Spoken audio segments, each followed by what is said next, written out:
Welcome back, friends, to Studio P, aka my dining room in Eau Claire, Wisconsin. I'm sitting here with a guest that I thought he was living in New York. Maybe not. I guess I'll ask him in a second. Who's here to do a comedy show for Clearwater Comedy. So shouts to Colin Ryan, the station manager at Converge Radio, for bringing in yet another hilarious man. Welcome to the show, Tom Thakkar. Hey, you got it. Wow. Tom Congrats, dude. Hey, don't do that. I'll walk. Tom Thakkar. No, Dude, I'm curious, though. Like, I was trying to listen to some of the other interviews that you did. And a lot of them with comics, a lot of times they kind of just talk about different things kind of forever and don't have like a real structure. Yeah. So I never found why you stopped going by Tom Brady. So I put it in, it's in my Conan set, but it's like, I've put it on a few things, but it's you're right. It's hard to find that stuff. Yeah. So my legal name was Tom Brady, and it was because my mom and my dad were never married. My father's last name was Thakkar. He's an Indian dude. Yeah, but I thought you didn't like your father. I don't, but he's dead. And so okay. So I had to pick a new name because you couldn't search for me. I opened I'll try to tell this as quickly as possible because I've told it a million times, and it's like one of those stories where it's like, if you've heard it, you're like, man, I don't want to hear this dude do this again. I know what you mean, because I say the same stories of myself on the show all the time. Yeah. But it's been a while since I've talked about it. But I was going by Tom Brady. I was doing stand-up. And because I didn't think I would do this like as a real job. I had a job, and I was like, this comedy thing is fun. Right. Who knows how far it'll actually take me? But I liked my name. It's my name. I was like, I'm not going to change my name. But people would always make fun of me. They're like, oh, Tom Brady. That's really smart to have that name as a comedian, you idiot. And then, like, people didn't take me seriously. I did this big festival called Just for Laughs. It's the biggest festival you can do as an up-and-coming comedian. They have a thing called New Faces, and I did New Faces as Tom Brady. And later, the booker told me, he was like, when I saw your name on the sheet, I hated you. He goes, I thought you were a joke. I was like, I don't. This guy, he was just like, you don't take yourself seriously. Why should I take you seriously? You know? Yeah. Okay. And I mean, that guy's prick. He's no longer with the festival, but he was right. And I opened for Mike Birbiglia for a week, and it was before I'd been on TV. And he saw me, and he was like, dude, you have to change your name right now. He's like, you're probably going to be on TV very soon, and if you wait till then, it's going to be weirder and harder to change it. So just change it now. Like, do it now. And he hounded me for 3 days straight. I never met the guy, but I knew him, of course. But I was opening for him, and I was like, yeah, you're right, but I was indecisive. And I had a 15-hour drive after those shows back to New York. I was living in New York at the time, and I was in Indiana. And I had to drive back, and the whole time I thought about it, and I was going through names, and it felt weird to pick just a random name. I was like, I could be Tom Bird or something. And I was like, I asked my mom what else she wanted to call me, because I was like, I really didn't want to change my first name. That feels weird. If somebody's like, hey, Brian, and you're like, I've been Tom my whole life. That's not good. And people were like, why not your middle name? And it's like, my middle name was Allen, and so Tom Allen's no good. And Alan Brady sounds weird to me. I just hated it. Okay. And so, long story short, I thought about it a lot. And I asked my mom, I was like, what were you going to name me if it wasn't for this? And she said, Jiminy. I was like, I can't be Jiminy. Yeah. I was like, I can't be Jiminy. So I was like, oh, you know what? I said it jokingly to my mom. I was like, what about my father's name? And I was like kidding at first, and then I thought about it, and I was like, oh, I like the alliteration. And like, I liked the TT sound of it, and like the hard K. And I was like, it's kind of like I like Kyle Kinane as a name. I think that's such a cool sounding name. And I was like, this is it felt right. And I tried it out. I was in Austin, and I was like, I'm just going to try it tonight and see how it feels. Yeah. And I was like, all right, this seems like it's fine. I'm still going by Tom, so it doesn't feel as weird. And in retrospect, I do regret the name I chose, because it's hard to decipher how to say it. Spell it. Well, I would say the spelling more so. Like if somebody wants to look you up, they don't know how to spell. That's where I really was still short-sighted and stupid. But I mean, my name's Chris Johnson, so like I feel the same issue of like, dude, I'm not going to put the Chris Johnson show, because like to be bigger than CJ2K is pretty unlikely. Well, I don't even know who that is. Really? Wait, who is it? CJ2K? Oh, the running back. Yeah. Well, I went to high school with a guy named Chris Jackson, so that was the first name that I Johnson, I was thinking of. Chris Johnson. Oh, Johnson. But either way, whatever. Yeah, I was like, and so I was like, oh wait, that's so funny, because I was like, oh, I just mixed up that name. That's way easier. But it's one of those like Jackson, Johnson, Chris. It all kind of flows. But I was like, when I saw your name, I kept thinking it was my buddy from high school. Sure. Yeah. And I'm just sliding the DMs like, what's up, bro? Haven't talked to you in quite a while. So let's so you're not living in New York, right? Are you in LA? Moved to LA. Where are you? Yeah. Why, dude? I mean, That's I've been to both. question, I mean, dude. LA it has a lot to offer. So does New York. Yeah, it doesn't really. Dude, I don't like, I mean, I say this on the show too much, yeah. but I just don't really like it. I like a lot of people that are brother. there, but I don't like LA. I don't even like that many people that are there. No, that's not true. I've been really trying to not dog on LA too much anymore because it bums my wife out. Her family lives there and her job is there. And so it was always her dream for after we got married to move to LA. What does she do for work? She's in podcasting and journalism. She's like works for an NPR affiliate. Oh, right. It's a cool job. But she was doing that in New York, and then she got a job in LA during the pandemic, and she was like, it's always been my dream to live in LA, and also we had planned on it before I really sunk my teeth into New York, and I lived in New York for like 8 years. Loved New York. I would have never left if it wasn't for this, because there's way more to do. There's I like the vibe of it. I like the you walk out on the street and you're just in the world. In LA, you got to get in your car to do anything. Yeah, I like New York. So my sister used to live in California, and I've done a lot of interviews out in LA just because once you go one time, you meet people. Now all of a sudden the network just kind of blossoms, and all of a sudden you know people. But my sister moved to New York, bought a place in Brooklyn, and I went out there to record, and I was like, this, if I'm gonna go to a big city, that's the one I would prefer to. Plus, she's got a nice place and I can record for free and stay for free there. That's the move. But anyways, I'm really focusing on just being in the Midwest now. Sure. Not specifically interviewing people that are in the Midwest. I am doing that as well. But more so I'm trying to position myself to kind of be the guy that as people are coming through, that it's you'll hop on the Passion Pod. You know? And musicians and stuff That's too. That's a great move too, because it's you're going to have a refillable source of people coming through all the time, and you don't have to think about it as hard. Right. Because when I was living in New York and booking a podcast, or LA, you're like, man, there's 1 million people here. Who do I do this week? It's you lose track, and then people get offended if you don't have them. So it's a whole other mess that you can get. Because you're doing. Are you still doing that podcast? No, I say that was quite a while ago, right? Well, I had 2 podcasts. One was with Comedy Central that was doing really well, and then they changed presidents, and so they dropped all their podcasts. They dropped The Bonfire and me, and it was everything except for The Daily Show, and it was such a mistake because it's so hard to have a podcast that's charting well. And we were up there with Marin and stuff. Wow. It was I have a picture of we were at number 14 on the comedy charts. Damn. And I was like, that's so hard to do. People sink so much money into production to do this, and they were barely paying us anything, and it was doing well, and I was like, how can you give this up? It's so stupid. And I was doing so much work for it. But long story short, that pod is still out there if people want to listen to it. It's called Stand Up with Tom Thakkar, and it was great. It was really fun. But my other pod was called Stand By Your Band, and I did that with my buddy Tommy McNamara. And we just stopped doing it maybe 4 months ago, because we were bi-coastal and the Zoom stuff just was getting old. Dude, I think, a big part of it, right, is when you do something that you care about, you're passionate about. Yeah. If you're not enjoying it, kind of what's the point? You know what I mean? And if 100%. You're doing all these Zoom ones, because I have people all the time where they're like, I would do it. And everyone assumes, because I'm in Wisconsin, they're like, oh, it'd be remote. I'm like, nah, dude. Yeah. I interviewed the editing manager of Thrasher magazine, and I drove to Austin, Texas to interview him. Wow. Because it was this is going to be awesome and a life memory if I do it in person. Sure. But if I do it over the computer, now I'm just spending 40 hours a week cutting YouTube clips that look like crap, and why even do it at that point? Dude. You know what I'm saying? Yeah, I feel you. And I'm gonna have to ask you a bunch of questions afterwards about your setup here, because I think what I'm gonna do, I have another pod that I pitched, and it was immediately I got a new manager, and he was like, oh, this is a great idea.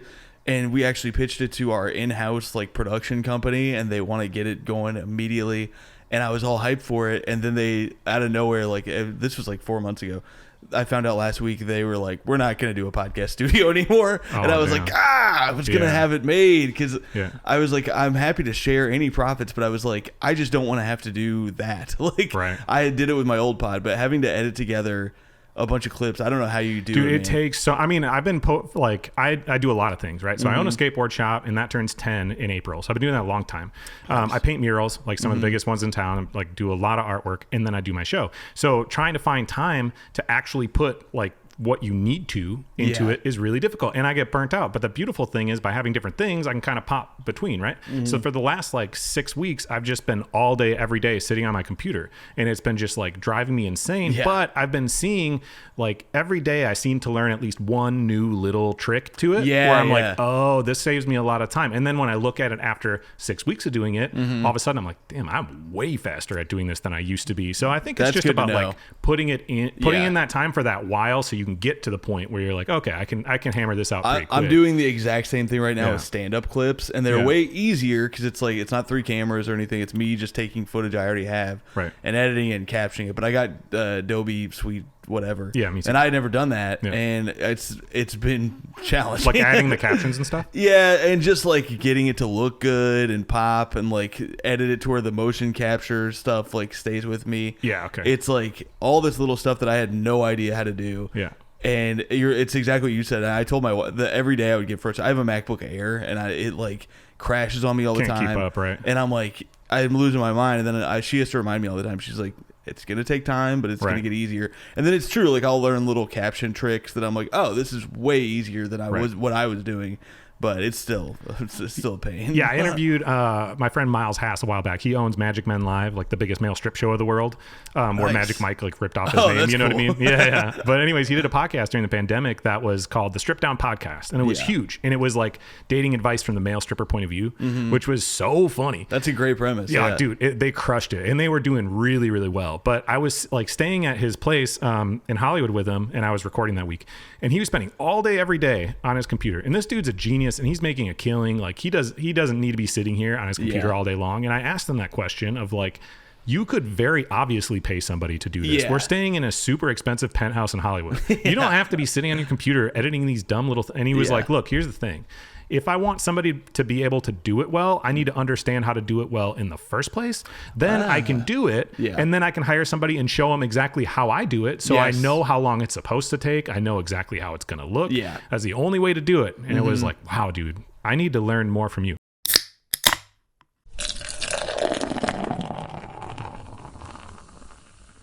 All right, you down to do a rapid fire? Yeah, let's do it. These ones are fun. So thinking about like podcast clips like we were talking about, I realized I did this with Chris Cruzy. Are you familiar with him? I have not. He's like a local legend in the area, right? Oh, so cool. He got second place on The Voice a while back. He's a country singer, and he's from this tiny little town called Barron, Wisconsin, which is like a little less than an hour north of here. So he's like a local, like kind of celeb dude.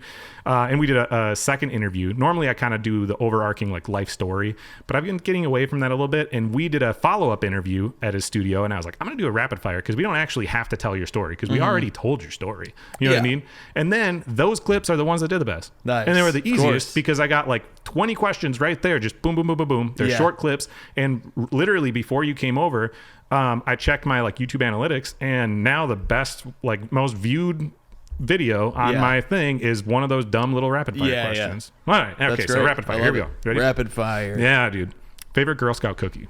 Oh, the one that it's Do-si-do. Which one's that? It's like chocolate and caramel. I hope I'm saying the Samoa with the like. Maybe it's the Samoa. That's the one with the I coconut? want to look up Do-si-do. Yeah, I think it's the one that. That's my favorite one too. Samoa is so good. Yeah, dude, it's so good. Favorite cartoon as a kid? My favorite cartoon changed over the years because I really loved Rugrats. That was way up there for me, and then it evolved to like Doug was way up there for me. But if I go back now, Rocko's Modern Life is way up there. Oh, and favorite. I think I'd have to still go with Doug, though. I really loved Doug when I was. Did you dress up as Quail Man ever? I dressed up. No, in fact, I did something much worse. So I had a resentment for people who dressed up as Quail Man because my ex-fiance cheated on me and now is married to a man who dressed up as Quail Man for Halloween one year. And I knew him then, and I was like, Quail Man, dude, I should have done that. And then irrationally pissed off about Quail Man. But I dressed up as just Doug, and nobody knew who I was. But I bought like the red chucks, and I had a green sweater vest, and I had the khaki shorts. Well, you had to shave your head and then just like so that's put where I got strings. lazy. That's where I got lazy because I was like, I'm not going to do all that. Okay, so what's the last TV show you binged now? Like, what's the last one you watched? I'm watching. I'm in the middle of Friday Night Lights again. I'm rewatching Friday Night Lights. So you changed your name from Tom Brady, but you're still a football fan. Oh yeah, dude. And I hate Tom Brady, the quarterback. Are you a Colts fan? I am a Colts fan. Yeah, okay. So it's tough. Well, yeah, it is now. Yeah. Okay. Yeah. I mean, it's been tough for a minute. True. Okay. So who's your favorite NFL player? Right now. Or just in general, like if you could sit down and have dinner with one of them from any time frame, is it going to be Peyton or who's it going to be? No, I mean, I would like to do that, but it's probably my favorite Colt of all time is Marvin Harrison. Oh, sure. I loved him, and I think he killed a guy for sure. Oh God, I think he did. He got away with it fully because it was in Indianapolis. And oh my God, dude! Yeah, I was watching like the AFC Championship game, and Ray Lewis popped on, and I'm like, I can't believe that they have a statue of that guy, and they still and he was involved in. Okay, anyways, yeah. Well, let's move on. But Anthony Richardson, though, I would also like to hang out with. I love that dude. Yeah, he's the running back. No. Although a lot of racist Colts fans would have you believe that he's our quarterback, though. Oh. But he got injured immediately this season. Okay, cool. Who's the Jonathan Taylor? Jonathan Taylor's the running back. That's the running back who's crazy good. Yeah, he's great. Okay, cats or dogs? So I have cats. I gotta go cats. Is that? But you don't have a dog because you can't be home enough to be with the There dog. is that, and so I'm going tomorrow to my mom's house from here. She's in Indiana, and she has dogs, and her dog is probably my favorite animal in the world. Yeah. But I have a cat named Reggie after Reggie Miller, and it's really I gotta go cats just because I have the cats and I love them so much. And I know everybody's like. I feel like people really don't like cat people, but I love dogs too. I'm not one of those people who's like, I hate dogs, I love cats. I love them both. I grew up as a dog person, but my girlfriend has 2 cats, and they've grown on me. So I get it. Dogs are just so much harder because it's like that. We had a dog staying with us, my in-laws' dog, who I love. Yeah. But it's like you got to walk him all the time, and also they just do weird stuff. He's like peeing on furniture on accident. My dog was wearing a diaper. If you didn't notice. Because he's 12 and 7 pounds and marks everything because he's a little jerk. Yeah, you just get pee all over your house, and it's like the cats pee and poop in their spot, and they clean themselves, and I love that. They're easier to take care of. They're like little Roombas that run around the house. I love it. Dude, I have a Roomba right behind you, literally. Hell yeah, dude. Most irrational fear that you have. I hate centipedes. They freak me out, dude. Yeah, spiders are that for me. Where it's like, and I know that they can be deadly, but I mean, even the ones that are like little and don't do anything. Dude, you know we have like some of the deadliest ones in Wisconsin. I'm from Indiana. We had those in our woods too. We had brown recluses. Yeah, we have those. And we would see them sometimes. Yeah, it's just, but we would have giant like red and black like black widows on our porch. They would be sitting there, and I was like. Every time I'd run in the house because they'd be on the light above the door, and you're like, I just got to get around this. Yeah, weird we got thing. wolf spiders here that look like tarantulas. You know, they're just like a little bit smaller, but like spiders. We had a pet tarantula that my stepdad. I know. And I think it died because we had its aquarium. He lived above a microwave, and I think the radiation cooked him. I don't know. Dude, at least you could sleep at night after. Yeah, I know. I hated this thing, and my stepdad would let it crawl all over him, and he'd be like, "Pet the tarantula." I was like, I don't think they like that. Dude, I was in a little era of my life where I was like, I'm gonna get over all my fears, right? So I'm afraid of heights, so I went skydiving.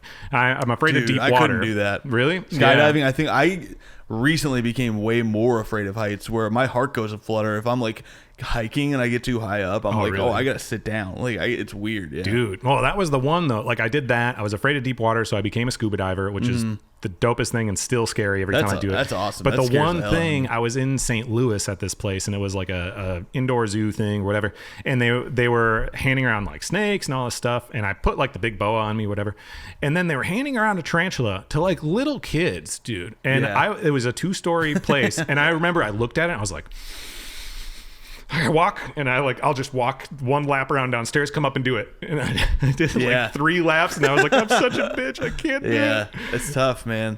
I feel you. All right, favorite part of your day? Oh, man. I've got 2.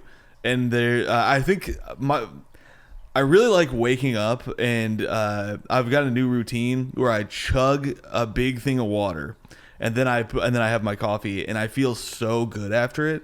That it's like, I love that little moment, but I'm not a morning person. I hate them. Why does the water make the coffee better? I've never thought about coffee dehydrates you really bad. Right, yeah. And so, but we don't realize, I don't know if you're like me. I'm from the Midwest. Yeah. I didn't start drinking water until I was 26 years old. Seriously. I would never, ever just have a glass of water, ever. Like I normally do. I turned it down because I was like, I'm going to have a couple beers. But I've been drinking so much water just the past like few months. And I was like, oh man, I feel amazing. Yeah. But I like that little moment where I get that bump. But my favorite part of the day is when everybody's gone to bed and I'm alone and I play video games and I listen to podcasts and it rules. I love it. Favorite video game? NBA 2K. It's a basketball game and it kind of sucks, to be honest. But do you play like competitively online with people? And stuff? I used to a lot. And do you get in the headset and talk shit? Yeah, well, I don't talk shit, no, because you only talk with your team. And so what I was doing. A dear buddy of mine that I would love to shout out. My buddy Kenny DeForest died in December, and we would play. Me and him and a few other boys would. We had like a pandemic crew, and we would get together and play all the time. And it was some of the most hard times I've ever laughed in my life. And like, so I have a special place in my heart for it. But I don't even play it that much anymore since he passed. But it's like by far that was the best time I ever had with video games. So it's like it's not even close, dude. For me, it's just like Pokemon. It's always going to be such a big part of my childhood that it's like I'll still like in college. I played the dumb little emulators on the computer periodically. Of like I still Pokemon Red and Blue are still so fun. Okay, I keep trying to go back. Like I got a Nintendo Switch and I got Pokemon, hoping I would feel that same thing again, and it's just not. After they expanded it past the 151, I just was like, it's too much for me. It's too many guys because I had them all. I loved Pokemon. I was a big Pokemon guy too. What was your favorite Pokemon? I mean, I'm a hack. It was Pikachu. I couldn't help it. And then probably, I really loved Squirtle. Like when you got to pick when you played Red and Blue. I always picked Squirtle. Yeah. I liked Squirtle. I read a thing before you got it that was like Bulbasaur is the best one to get for some reason, and so I did that, and then I played it back again. Squirtle was just so cool. Yeah, he just had a good vibe, and it's like a turtle. Just had a good vibe. Yeah, perfect. Okay, what's the worst part of your day? The least favorite thing of yours? Oh, that's it. I mean, it's funny because I said that thing about getting up and like drinking the water. It was up until like a month ago. Just waking up, I'm always like, man, this sucks. Like, even though I don't have to get up early usually. Right. It's tough going to the gym. So like you do go to the gym? Yeah, I go to the gym almost every day. Oh wow. But it's like I dread it all day. I finally figured out if I wait, because in LA NBA games don't start and they start early as hell. It's like 4:30. So it's like if I just wait until 4:30, I can just watch a basketball game on the elliptical and it flies by. So it's I'm getting better about it. But there's really not a set part of my day that I just dread. But that I'm just like, if there was a worst part, it's that. Yeah, dude. I've been running. I go in and out of spurts of it. So I went running today. But yesterday, too, my friend was over. And I was like, yeah, after you leave, I'm going to go run. He goes, oh, is running fun? I was like, no. I do it so I don't get fat. Yep. That's it. That's I used to trick myself into thinking running was fun. I want to get back into it, but I was a big runner for a while. And I would go on these like 10-mile runs. Yeah, sure. And have a good time. And the way I tricked myself into making it fun was I would not let myself listen to music except for when I was running. Oh, so then I was like, treat. Yeah, exactly. Cool. It was it worked, but now I just I can't do it. I live in too early. Next question. Yes. So you're driving down the highway because you guys you go on tour and you have to drive to a lot of these places. What is your preferred convenience store gas station? Oh man, that's a great question. If I can get, because there's only some places where you can get these things, but a lot of people would say Wawa to that if you're in the like Northeast, sort of like Philly type of area or Pennsylvania. Yeah. And out here, it's probably like I don't know, like a Love's or something like that. But I love Sheetz. I don't know that one. Oh, it might be up. It might be like a more northern thing. Or it's definitely not just a coastal thing, but it's like a better Wawa. They have like you can order food there and it's really good. I mean, it's it's garbage. Sure, it's you can get a pretzel bun spicy chicken sandwich and it's really good.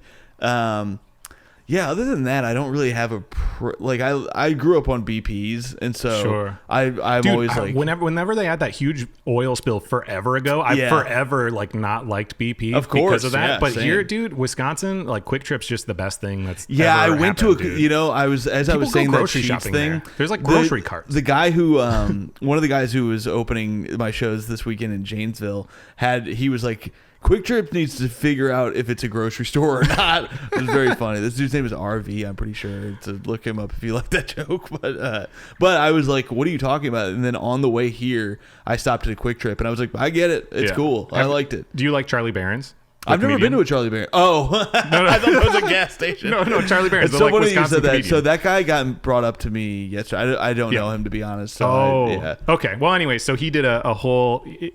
He's like the Midwest guy. And anyways, he like partners with Quick Trip on stuff. And he did a whole thing in a Quick Trip where he was like the waiter. Yeah. And like they were having a whole meal. I'll have to send it to you. But it was like the funniest. For not knowing. I apologize that I don't know who that is. Dude, I mean, I'll look him up for sure. If you're in Wisconsin, you would know who he is. Anyways, what's the last dream you remember? I can never remember. Oh, man. I only ever remember really bad ones about like getting cheated on or something. Oh like, no, dude, haunted. It's never like a good. The good ones they don't settle ones. in. Yeah, right? it's always like a horrific. Like I'm falling. I'm being pushed to my death, and I'm falling off a building, and then I wake up. Oh God, dude, I don't want to be in your mind. But I can't think. I just recently because I drink way less these days, and I start remembering dreams way more, but it's not good. I think maybe it's like the comment thing, right? Where like if you get 10 comments, 9 of them are nice, 1 of them's bad, you remember the bad one. Maybe that's what like says 100%. What's your biggest pet peeve? Oh, I don't know how relatable these are, but they drive me nuts. So I have a big airplane pet peeve, and it's when the airplane lands and you'll have a guy stand up immediately at the back of the plane. Because I usually buy cheaper, whatever, because I have to buy my flights kind of last minute because of all the travel I do. Yeah. And so if I do that, a lot of times I'll end up in a seat that's like, let's say I'm in 30A or something like that. And there'll be a guy sitting next to me in the middle or by the window, and he stands up. Oh, we got to go. And it's like, there's an order, man. Like there's a perfect system right in front of us. The guys who are in 1A are going to get up and get off, and we're going to file out in zipper form. It's very easy.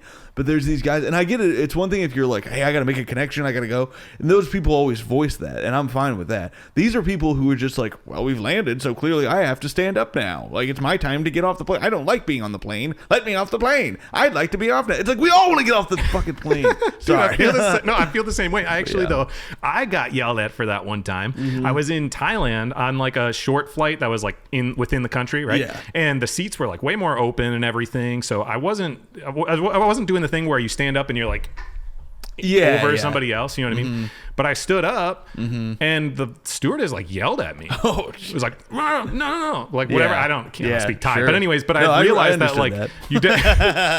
You definitely are not like there. They were pissed that I stood up, and I was like, whoa. I mean, I know this is like everyone hates it, but I didn't realize like you're not allowed. It's also one thing if you're just stretching out or something. But I wish that American flight attendants would do that too, because it's like I'm just sitting there seething. Because what some people will do is if you don't stand up immediately, they'll like jam their way in past you, and you're like, okay, what is the point of this? You're gonna get out 5 seconds earlier, and it's like it just drives me nuts, man. But yeah, that's probably my biggest one. I'm sure I have a million more, but that's number one. Next time I see you, we're gonna go on this rapid fire times like 15. Have you been to Eau Claire before or no? I have not. This is your first time. First time in Eau Claire. What brought you here besides Colin? Just Colin. Did he email you directly, or like how did that? It was through my agent. Yeah, It was a thing where I was doing. I was in Janesville, Wisconsin, at a comedy club called the Comedy Cabin in Janesville. It's about 3 hours from here, or whatever, 2.5 hours. Yeah. And I think my agent was just like, oh, there's a room that does. This guy produces shows pretty close by. But also, my agent's Canadian. He doesn't know how far things are from each other or anything in the States. Yeah. And so he was like, yeah, I think it's right there. And my family lives in Indiana, and I haven't seen him in a while. So I was like, oh, this is a good routing thing where I rented a car, and I'm just like, oh, I can drive out there. But it was no offense to Eau Claire, but I was like, I was never like, man, I gotta get out to Eau Claire. Dude, well, most of the time Colin gets people when they're coming between Minneapolis and Chicago, or Minneapolis, Milwaukee, whatever. But like when you're driving through, we're on the major freeway that connects them. Yeah. But if you're in Janesville and you got to go down, like now you're coming up to come to. Yeah, like, it was pretty inconvenient. Yeah. Well, you're gonna have a great time tonight, and you're gonna want to come back. Yeah. No, I'm excited. I've heard good stuff. It's a dope little scene that Colin has built from pretty much nothing. And that's all it takes, man, is like one person that really gives a shit. Absolutely, dude. I mean, I come from a very small scene that made a cool scene happen, and that now is like a comedy destination. So I'm all here. I'm all for these rooms that are like, hey, man, we built a thing. Like, I remember I did a big run of rooms that were like random bars across the South. Like, I went to like Chattanooga and Asheville, North Carolina and stuff. And I was like, I don't know what we're getting ourselves into. Yeah. And then every show was awesome because people were so hyped.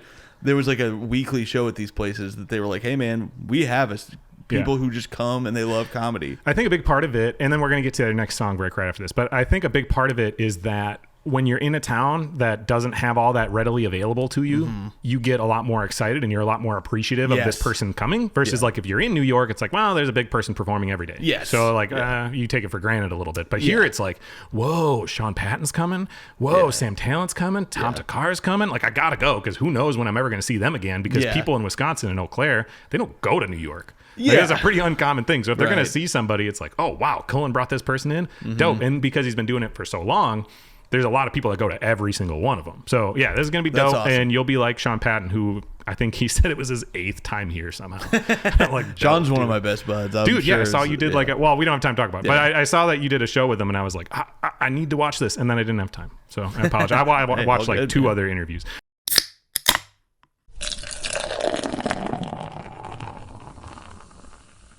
Kind of want to get like a whole song playlist like thing from you after you did your podcast for so long and deep dove on all these artists. I feel like you probably have really good music taste. Plus you got to drive a long ways. That's true. You've had to listen to a lot of stuff. The drive stuff is big because that's like you end up digging through a lot of stuff, but also living in New York, Chicago, LA, all these bands come through that you're like, oh man, I love this. But having a podcast with somebody like my buddy Tommy who he was a big Pitchfork guy and he like was up on any new music that was coming out, and he showed me so much stuff that I am like, almost everything I love. I'm like, oh yeah, Tommy sent me this 2 years ago and I forgot about it, and then finally listened, and now it's my favorite band. Dude, I need to get on your group chat with Tommy because I need to discover new music, because I'm like always painting and stuff, so I'm by myself a lot. I'll send you a bunch of stuff, dude, man. Please do. Like, I'm always looking for a lot of the stuff I like. I mean, I love some like older like I'm a huge fan of the band The National and like Modest Mouse and like I like indie stuff. I like that stuff, but a lot of what I listen to, unfortunately, is like a 25-year-old girl like singing about a breakup, and I'm like, I'm in for it. That's my dude. I might have some artists for you. Do you know Dessa? Yeah. I interviewed Dessa when she was back in town. Nice. But I feel like would be a perfect fit for you. I would need to listen again because I'm sure I definitely know that name. I've listened to Dessa, but I don't even remember. So she was a rapper with Doomtree. Yeah. Okay. And then she went off and did her own thing and has for a long time. She splits time between Minneapolis and New York. So she has been and doing that for a long time. Yeah. So, but anyways, her music is like a mixture of rap, but then kind of like singing and pop kind of stuff. But it's like a lot of breakup songs. I have a gift for you. Ooh. Besides, well, for one, you're drinking one of the gifts. What do you think of the beer?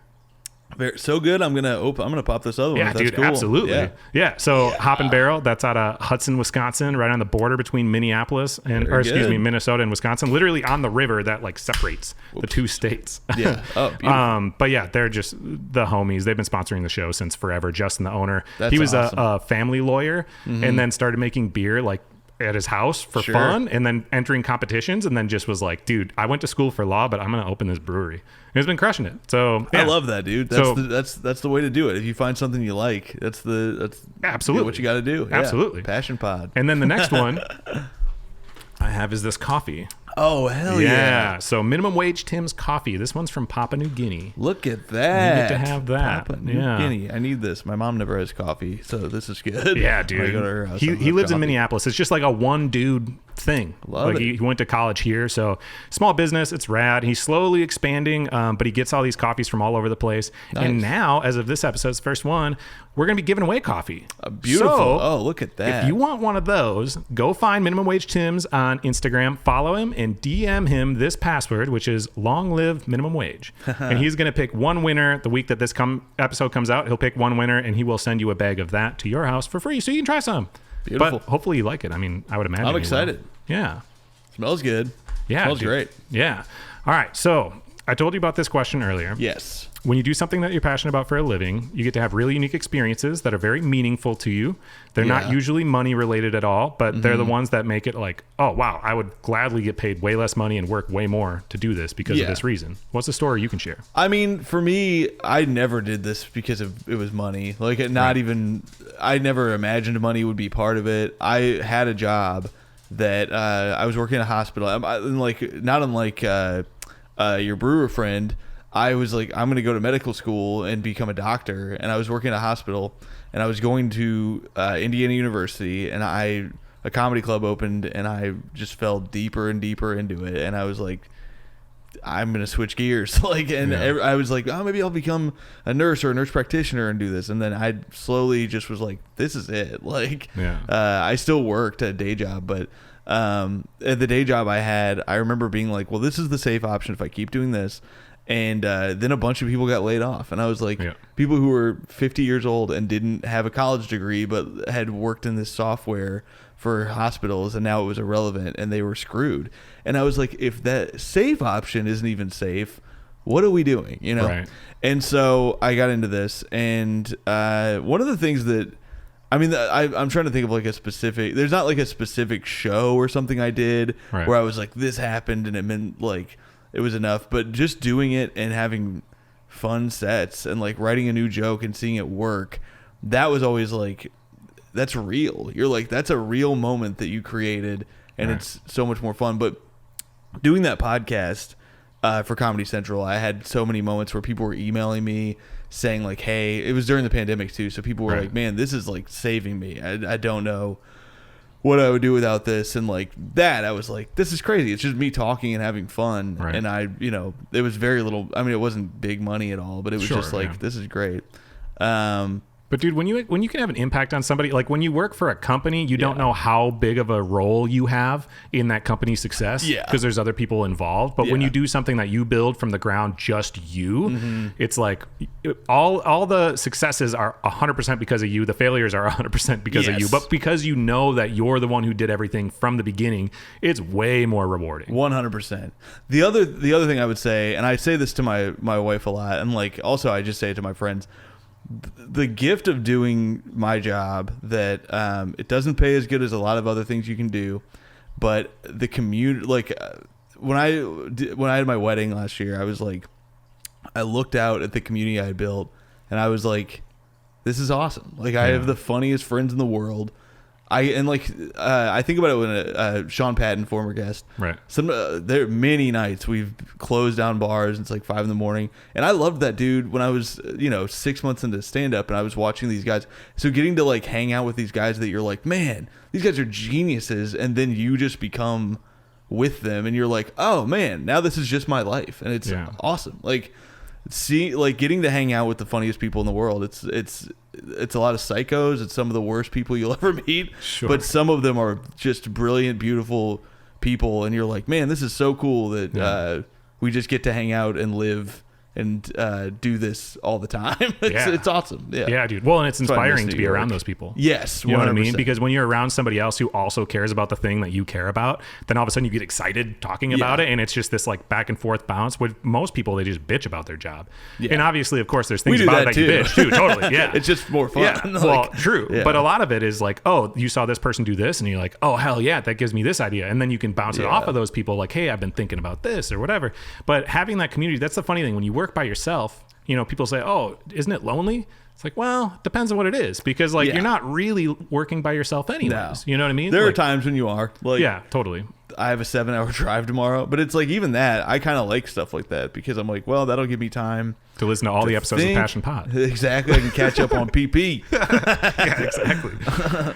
Cool, man. Yeah, it's great. It's I'm very grateful for that aspect of it, where it's like it's really one of the least lonely things ever, because I remember, do you know who Todd Glass is? I don't think so. So Todd Glass is a very, very funny comedian. When I was starting, he was kind of famous, and like he's only gotten bigger and bigger, but like he was a big comedy name. He was like part of the like Patton Oswalt and like Sarah Silverman and all those guys. Sure. And I was a huge fan. And my like first month of doing stand-up, I had no business getting to hang out with him. And I had a podcast back then with my college buddies, and it was very bad and not sure. not worth a guy who is headlining clubs and all over and like in the mix to do. It's not worth his time. But he hung out with us until 2 a.m. and did our podcast. Right. And I was like, why did you do that? Later on, now we're better. Now we're friends, and it's like, but he said something that I loved, where he's like, whether you've done comedy a week or 20 years, we have stuff to talk about. Like, we have a shared experience that no one can touch. And I was like, that is such a cool thing to say to a new comedian. You know? Dude. I mean, and in general, like taking the time of day, and this happens for anybody too, even just like music artists, of stopping and being willing to have the 3-minute conversation of even prefacing when you meet the person, hey, I don't have a lot of time, but thank you so much. Yeah, we can take a picture, but like doing that brief little thing goes so far with people, and it means a lot to people. Like I remember going to a Nike demo, like a skateboarding demo, and one of my favorite pros at the time, Daniel Shimizu, who was like not a big pro, but to me, I really liked him. I brought a DVD that he was in, and I was like ready to get it signed by him, and all he did was eat Taco Bell and smoke weed and didn't skate. And just like cool guyed it. Like, so, and I was like, 13, I begged my mom to drive me there, and I was like, dude, this was whack. Versus Paul Rodriguez, P-Rod was the biggest person there, like by far. That dude not only waited and did all the autographs, but then after that, he stayed the longest talking to every single person in the skate park for like an hour and a half, taking pictures with everybody. And I was like, oh, that's part of why he's the biggest name here, because people like him because he's nice. And the fact is, like, that little bit of time too, I mean, he spent a lot of time, but that little bit of time, you don't know how much time that person has invested in you.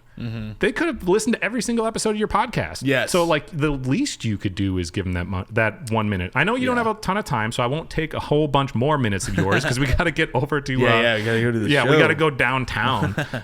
But can you shout out where everybody can find you, and then what's the next thing that's coming up? Do you have another special or anything? Because your last one was a little while ago. I briefly just mentioned that. So I put out a special in November of, or no, it was in the summer of this past year. Thakkar Noir. So not crazy long ago, but I'm mostly just doing tour dates for stand-up stuff right now. But I'm trying to get this new podcast out, and I'm really excited about it. It's with my friend Amy Silverberg, and she was actually just in Wisconsin a few weeks ago. Nonetheless, it's asking comedians and authors, whatever, musicians, whatever we can get, but mostly comedians, about what kind of kid they were in grade school, and it's to get like embarrassing stories out of them, because I have a bunch of those. I think it's gonna be called Crying on the Playground, but keep an eye out for that. Trademark. It's gonna be really fun. We pitched it and it got picked up, and now we're figuring out if it's still picked up. But one way or another, I'm gonna make it myself if I have to, because I think it's rich for. It'll be very fun. And you're going to be messaging me and FaceTiming me all the time saying, bro, how do I figure this out, exactly, dude? I know you invest the time. I don't want to. So tell me all the secrets. The 3 cameras. Dude, really, though? That was the move. Like, getting the 3 cameras. I pushed off YouTube for the longest time, because this show aired on the radio from the beginning 4.5 years ago. So it was always audio. And then I slowly did 1 camera angle where I could, okay, cool, now I can cut clips. But 1 camera angle looks stupid. And then finally, I covered this music festival, Reverb, which was like an emo pop punk festival thing in Eau Claire. And all these people were coming through, Plain White Tees and all these people. And then I was like, all right, I need to get them. So I got 2 more cameras, realized my MacBook Pro from 2 years ago couldn't keep up. So I had to buy an even more expensive one. But now that I got it all set up, we looking crispy, dude. We're looking like Joe Rogan. We're sounding like Joe Rogan. Man. It's fantastic. So anyways, thanks again. And then, shout out. So it's Tom Thakkar. You want to spell it? And where's the platforms? Instagram, YouTube. I'm posting at least 3 clips a week on Instagram. So they're good clips. Go check those out. And, like and subscribe. I put my tour dates on my website. That's that's tomthakkar.com, or maybe comedies in there. Just look up whatever. It's an uncommon name. Yeah, exactly. And so hopefully it's TOMTHAKKAR. You got it, brother. And I'm touring all over. So St. Louis, Sacramento, San Francisco, Indiana. I've got a few dates coming up. A million places. I'm just touring nonstop. So a bunch of dates this year. So if you're into stand-up, come check it out. Dope, dude. Well, thanks so much for coming on the show. I appreciate you being here, and I'm excited to go laugh my ass off. So Let's don't disappoint. Thank you for joining us for this episode of The Passion Pod. We hope you enjoyed it as much as we did. We'll see you soon.